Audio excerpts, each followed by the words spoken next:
अस्सलाम वालेकुम गाइस, मैं मोहम्मद नईम और तुम देख रहे हो मेरा यूट्यूब चैनल पंजाबी व्लॉग 133। उम्मीद करता हूँ सब खैर खरीदन हो गया। अल्लाह पाक तुम सब अपनी ज़बान दे रखे। जिवें कि तुसीं पहले भी देख ही रहे हो कि तकरीबन ਹੁਣ ਤਕਰੀਬਨ ਜਿਹੜੇ ਵਲੌਗ ਨੇ ਸ਼ਾਪਿੰਗ ਦੇ ਹਵਾਲੇ ਨਾਲ ਹੀ ਨੇ। ਅੱਜ ਫਿਰ ਜਾ ਰਹੇ ਹਾਂ ਬਾਜ਼ਾਰ। ਪਹਿਲੇ ਉਸ ਤੋਂ ਪਹਿਲੇ ਜਾਣਾ ਬੈਂਕ, ਥੋੜਾ ਕੰਮ ਕਰਨਾ ਜ਼ਰੂਰੀ। ਬੈਂਕ ਤੋਂ ਬਾਅਦ ਫਿਰ ਜਾਣੇ ਬਾਜ਼ਾਰ, ਉੱਥੇ ਦੇਖਣੇ ਮਹਿੰਦੀ ਵਾਸਤੇ ਨਾ ਲੜਕਿਆਂ ਵਾਲੇ ਜਿਹੜੇ ਹੁੰਦੇ ਨਾ ਰੁਮਾਲ, ਉਹ ਪਾਉਣ ਵਾਸਤੇ। ਤੇ ਇੱਕ ਚੀਜ਼ ਤੁਹਾਨੂੰ ਦੱਸਣਾ ਭੁੱਲ ਗਿਆ ਪਿਛਲੀ ਵੀਡੀਓ ਦੇ ਵਿੱਚ ਕਿ ਜਿਵੇਂ ਕਿ ਤੁਹਾਨੂੰ ਦੱਸਿਆ ਕਿ ਮੋਬਾਈਲ ਦਾ ਮਸਲਾ ਬਣਿਆ ਨਾ। ਉਹ ਜਿਸ ਤਰ੍ਹਾਂ ਹੋਇਆ ਕਿ ਵੀ ਪਹਿਲੇ ਇੱਕ ਦੁਕਾਨਦਾਰ ਕੋਲ ਗਏ, ਉਹਨੇ ਕਿਹਾ ਜੀ ਬੈਟਰੀ ਦਾ ਮਸਲਾ, ਬੈਟਰੀ ਪਏਗੀ। ਪੁੱਛਿਆ ਕਿੰਨੇ ਦੀ, ਕਹਿੰਦਾ ਜੀ ਜਿਹੜੀ 1000 ਰੁਪਏ ਵਾਲੀ ਹੈ ਉਹਦੀ 1 ਘੰਟਾ ਵਾਰੰਟੀ, ਜਿਹੜੀ 2200 ਵਾਲੀ ਹੈ ਉਹਦੀ 2-3 ਦਿਨ ਦੀ ਵਾਰੰਟੀ ਹੈ, ਤੇ ਜਿਹੜੀ ਹੈ ਨਾ 4000 रुपए की ਉਹਦੀ ਵਾਰੰਟੀ ਹੈ 1 ਹਫ਼ਤਾ। ਚਲੋ ਮਹੀਨਾ ਵੀ ਨਹੀਂ, ਕੋਈ 1 ਹਫ਼ਤਾ ਦੀ ਵਾਰੰਟੀ ਹੈ। ਜਾਂ ਬਲਕਿ ਨਹੀਂ, ਮੈਂ ਕਿਹਾ 4000 ਵਾਲੇ ਦੀ ਮਹੀਨਾ, 2000 ਵਾਲੇ ਦੀ ਹਫ਼ਤਾ, ਤੇ ਜਿਹੜੀ 1000-1200 ਰੁਪਏ ਵਾਲੀ ਉਹਦੀ ਕੋਈ ਵਾਰੰਟੀ ਨਹੀਂ ਹੈ। ਸੌਰੀ ਮੈਂ ਥੋੜਾ ਭੁੱਲ ਗਿਆ। ਇਸ ਤਰ੍ਹਾਂ ਤੋਂ ਦੁਕਾਨਾਂ ਹੋਰਾਂ ਦੇ ਗਏ, ਉਹਨੂੰ ਚੈੱਕ ਕਰਾਇਆ, ਕੋਈ ਸਮਝ ਨਾ ਆਵੇ। ਪਹਿਲੇ ਨੇ ਰੇਟ ਜ਼ਿਆਦਾ ਦੱਸੇ, ਬਾਅਦ ਨੇ ਰੇਟ ਥੋੜੇ ਦੱਸੇ। ਕੋਈ ਕਹੇ 1800 ਦੀ, ਕੋਈ 2200 ਦੀ। ਅਗਰ ਜੀ ਜੇ ਲੈਣੀ ਹੈ ਨਵੀਂ 0 ਮੀਟਰ ਵੈਸੇ ਇਹਦੀ ਇਸ ਪਾਵਰ ਦੀ ਫਿਰ ਮਿਲੇਗੀ 1800 ਦੀ। ਤੇ ਅਗਰ ਲੈਣੀ ਹੈ ਇਸ ਮੋਬਾਈਲ ਦੀ ਮਾਡਲ ਦੀ ओरिजिनल बैटरी ਲੈਣੀ ਹੈ, ਹੋਏਗੀ ਇਸਤੇਮਾਲशुदा, ਲੇਕਿਨ ਉਹ ਮਿਲੇਗੀ 2200 ਰੁਪਏ ਦੀ। ਇਸ ਤਰ੍ਹਾਂ ਕਰਦੇ ਕਰਦੇ ਅਸੀਂ ਫਿਰ ਪਹੁੰਚੇ ਉਸ ਦੁਕਾਨ ਤੇ, ਜਿਸ ਦੁਕਾਨ ਤੁਸੀਂ ਪਹਿਲੇ ਵੀਡੀਓ ਦੇਖੀ। ਉੱਥੇ ਰੁਪਈਆ ਟੋਟਲੀ ਲੱਗਾ 200 ਰੁਪਈਆ। ਤੇ ਇਹ ਹਾਲਾਤ ਨੇ ਜੀ ਸਾਡੀ ਆਵਾਮ ਦੇ। ਅੱਲਾਹ ਪਾਕ ਇਹਨਾਂ ਨੂੰ ਬਸ ਹਦਾਇਤ ਹੀ ਦੇਵੇ, ਇਹੀ ਕਹਿ ਸਕਨੇ। ਬਾਕੀ ਤੁਸੀਂ ਦੱਸਣਾ ਕਿ ਵੀ ਤੁਸੀਂ ਇਹਨਾਂ ਚੀਜ਼ਾਂ ਤੋਂ ਮੁਤਮਈਨ ਹੋ ਮਾਰਕੀਟ ਤੋਂ ਜਾਂ ਨਹੀਂ। ਮੈਂ ਤੇ ਹੁਣ ਨਾ मोबाइल दे के या कोई भी चीज़ दे के आने में मुतहम्मल नहीं होंगे। मैं कहना कि जो काम कराना सिर ते कोल खलो के बंदा करावे बस। अगर मोबाइल दे के आ जाते उन्होंने भी यही काम करना सी, मेरी ओरिजिनल बैटरी कल जानी सी कोलों, या यही मेरी बैटरी में टांके ला के इन्हें पा देनी सी और इन्हें कहना ही लियाओ जी 4000 रुपये या 2000 रुपये, जबकि जो लगा सिर्फ 200 रुपये।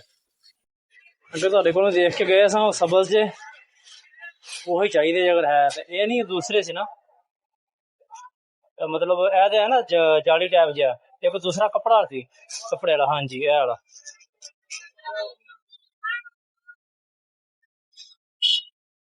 ये 6 पीस हो जाएंगे। देखो हाँ जी 6 पीस होंगे। कितने दे दी? 12 पीस। ओ सॉरी 6 सॉरी।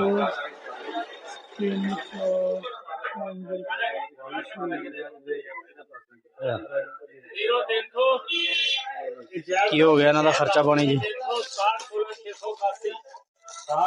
ला देते हो 181 मेरा 480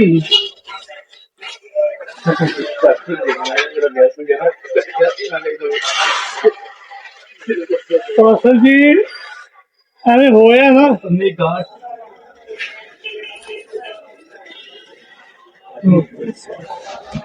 चलो भाई शुक्र अलहमदुल्ला, बैंक वाला काम भी कंप्लीट हो गया और मेहती वाले जेडे रुमाल लैने सी साफे वो भी ले गए। अल्लाह खैर करे। अपनी रीमियार खान की जी शॉपिंग सी मेरे दी, थोड़ी बहुती घर की या हॉस्पिटल की डिमांड वो सारी कंप्लीट हो गई। अल्लाह खैर करे। बाकी रह गई तैयारियां उतों दी, उत्थे मार्का लगा पाया माशाअल्लाह जोरों शोर दे विच। बाकी असीं पहुंचांगे फिर पता चलेगा कि साडी शॉपिंग का की बनया। ते बाकी अल्लाह पाक बेहतरी करेगा, दुआ हो रहे हो। देखो जी माशाल्लाह साडे बेल्जियम चौक दे विच कितना रश लगा होया, रोड ही ब्लॉक हो गए ने। हफ्ता डेढ़ हो गया सेल लगी हुई, हर माल 100 रुपए। और सिर्फ एक प्रॉब्लम है इस अंदर, तुहानूं अगे चल के दिखाना कि सिर्फ एक प्रॉब्लम है कि ये अंदर ना सिर्फ मर्द हजरात नहीं जा सकते। उन्होंने बाहर लिख के लाया कि मर्द हजरात के अंदर जाना मना है। मर्द बाहर लोग इंतजार करते हैं। बाकी तुम देखो कि हर चीज़ 100 रुपए माल लाया। हफ्ता डेढ़ हो गया सेल लगी नूं, हजे मजीद पता नहीं होर कितनी देर लगी रहनी है। तो इतना ज़्यादा रश है ना, मतलब इसे अज तो मतलब तुम देख रहे हो कि भी ट्रैफिक की रवानगी है। नहीं तो पहले 3-4 दिन ऐसे वास्ते रोड ब्लॉक होंदा सी। आवाम इधरली साइड तो मतलब दूसरी साइड तो आती जाती। अज भी मतलब रश है काफ़ी, अजे थोड़ा जिहा शाम के टाइम रश ज़्यादा हो जाता। अजे भी दूसरी साइड तो रश है, तुम देख सकते कोई पार्किंग एरिया बनया होया।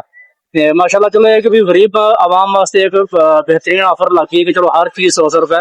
नवा स्टोर ओपन होया ते जेड़ा कोई अगर रीमियार खान का है तो आन के तो फायदा चुको चीज़ों का।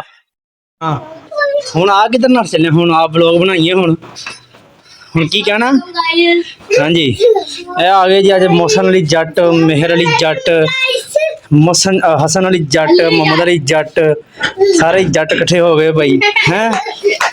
जट्टां दा की जराना है कि जट्टां दा डेरा। हुण बोल हसन की कहंदा, हसन की कहना? व्लॉग बनाओ, लाइक करिए।